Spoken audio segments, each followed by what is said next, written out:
ഏതാണ് ഏറ്റവും വലുത്?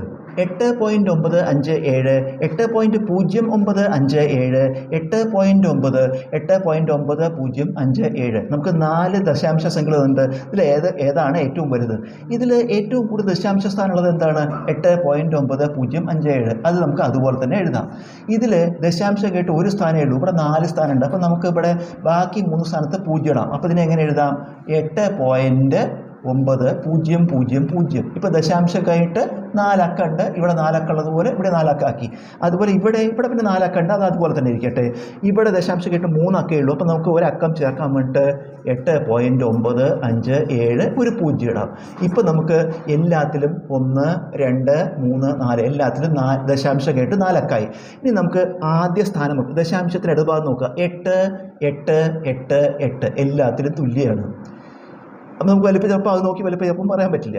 തൊട്ട് ദശാംശം കഴിഞ്ഞ ഉടനെ ഇവിടെ 9, ഇവിടെ 0, ഇവിടെ 9, ഇവിടെ 9. അപ്പം നമുക്ക് ഇത് ഒഴിവാക്കാം. കാരണം എന്താ? ഇവിടെ ദശാംശം കഴിഞ്ഞിട്ട് ഇതിൽ 9 ഉണ്ട്, ഇതിലും 9 ഉണ്ട്, ഇതിലും 9 ഉണ്ട്, ഇതിലിപ്പോൾ 0 ഉള്ളൂ. അപ്പം നമുക്ക് വലുതാണ് കാണേണ്ടത്. അപ്പോൾ ഇത് ഒഴിവാക്കി നമുക്ക്. ഇനി നമുക്ക് ഇത് 3 നോക്കണ്ടു. അപ്പോൾ 9 ദശാംശം കഴിഞ്ഞിട്ട് ആദ്യത്തെ അക്കം നോക്കി. ദശാംശം കഴിഞ്ഞിട്ട് രണ്ടാമത്തെ അക്കം നോക്കുക. രണ്ടാമത്തെ അക്കം ഇവിടെ എത്രയേ? 5. ഇവിടെ എത്രയേ? 0. ഇവിടെ 0. നമ്മൾ വലുതാണ് കാണേണ്ടത്. ഇപ്പോൾ ഇവിടെ 5 ഉണ്ട്, ഇവിടെയൊക്കെ 0 ഉള്ളൂ. അപ്പം നമുക്ക് ഇതുമല്ല, ഇതാണ് ഏറ്റവും വലുത്. ഉത്തരം 8.957.